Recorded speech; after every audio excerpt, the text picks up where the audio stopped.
welcome to New York Comic Con. I'm Phil with the Comics Pals. Joining me is extremely talented artist, Declan Shalvey. How you doing? Hey, how's it going? We got a hand right here for Oh, you. sorry. I was too busy waving it.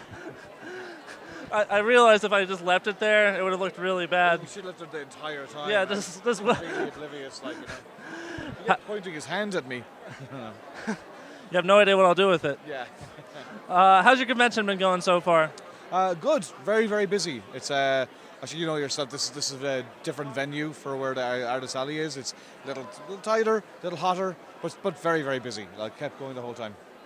So, having worked originally in the UK and Irish comic scene, what has the transition been like as an artist between the American industry now and the more UK scene?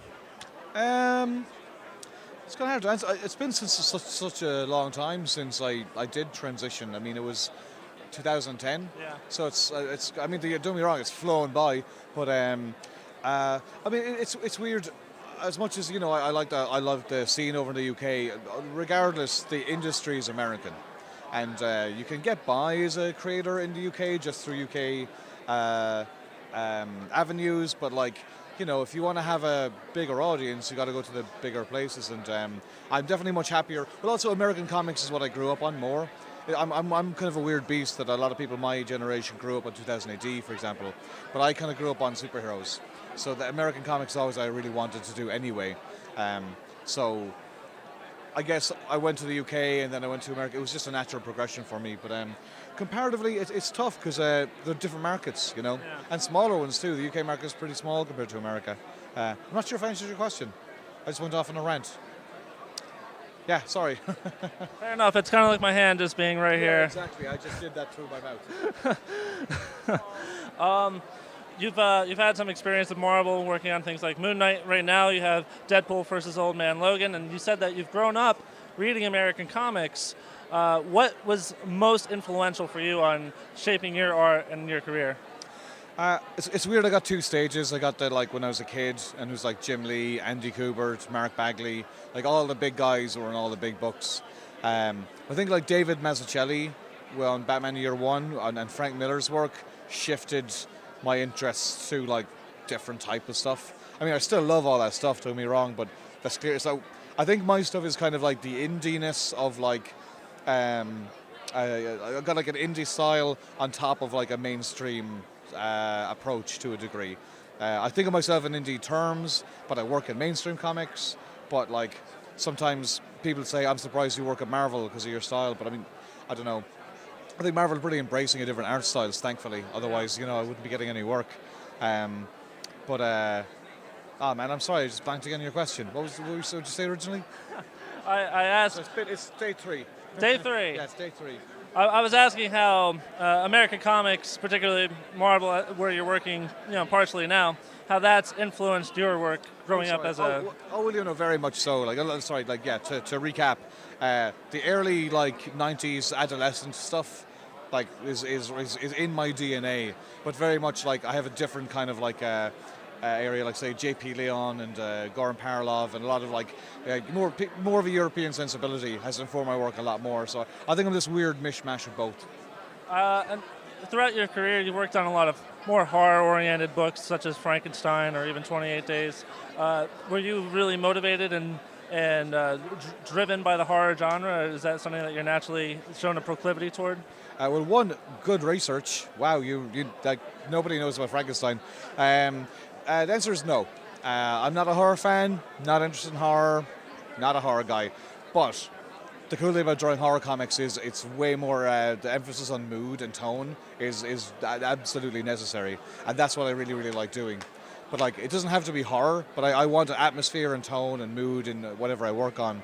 So that was a great place, like Frankenstein was, or even Freak Show before then, which was a kind of a detective story. Or and 20 Days Later was great because I could do all of that, but draw contemporary things. Because on Frankenstein and Sweeney Todd graphic novels I did, it was all Victorian and Georgian outfits. And I was so sick of drawing that crap. Yeah. So I started to draw people and things and cars and whatnot.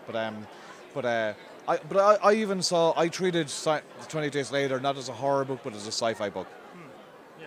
because I think it's a sci-fi idea. I think it's really cool. So I like grounded sci-fi. So that's kind of how I saw it, and I kind of see superheroes as the same thing. You know.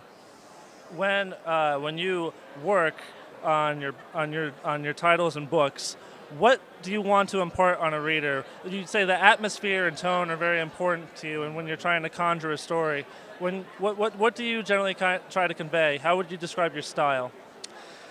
I think those are two different questions. I think what I try to convey is yes, tone, mood, atmosphere, but emotion as well. You know, sometimes trying to find the emotional focus of the page is what's the most important thing. Not sometimes the punch might be the most important thing, but sometimes the line like "I love you" is the most important thing. So I always try and cut to the emotional heart if I can. Not every page has got a huge emotional heart, but I find those moments where I like to hook everything on as a storyteller, be it writing or drawing, you know. And then you have a book coming out right here, Savage Town, that you've just released. What can you tell us about this title, about this book? Savage Town it's just an Irish crime story. It's set in the late 90s, early 2000s, and it's about a group of a small town gang trying to make a name for themselves, with the head of the gang being Jimmy Savage. It's kind of loosely set. It's not a true story, but it's set during a true time in Limerick, where there was a lot of where gang activity was kind of getting worse. And I lived in Limerick at the time, so I'm really familiar with the area and what it was like, and it's totally changed now. But I mean, it's kind of a time in my life that I remember. I started out when I was drawing my first book, Hero Killers. I did it in Limerick. I was trying to work on my portfolio to get into comics in Limerick. So now where I'm kind of on the other end of a solid career, where I'm getting to do superheroes and I'm getting to work with Warren and all this other stuff, I was I'd like to make something that's more true to where I'm from, you know, make something that felt authentically Irish, and so to the degree where it's all written in the accent, and it's all it's also really well researched, and Phil did an amazing job drawing it. I think it feels authentic, and that's all I really wanted to do, you know. I just picked up a book myself, and based off this personal experience you described, I'm pretty excited to dig into it. Oh, thanks, man. Cheers. I hope you like it. Yeah. And then the last question here is, what's the 401k like on the Starship Enterprise here? Oh, I don't know what a 401k is. Oh, that's an American thing, I guess. Oh, okay. What are the benefits like, I guess is what I should say. Okay.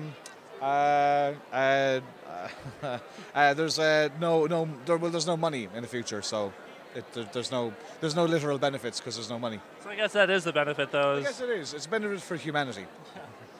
Is there anything else you'd like to promote before we say goodbye?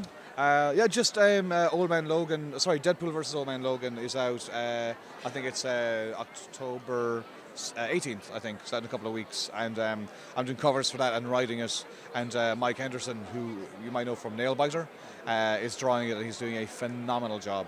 But that's cool. I'm writing a fun, action-packed superhero story. That's been a lot of fun. Bread and butter. Yeah, pretty much. So make sure you check out Deadpool versus Old Man Logan and Savage Town. As always, I'm Phil with the Comics Pals. Thank you so much for joining me. Thanks, Phil. We got the hand right here. There you go. And of course, you can check out our podcast every Monday and check out our social media. Until next time, take care.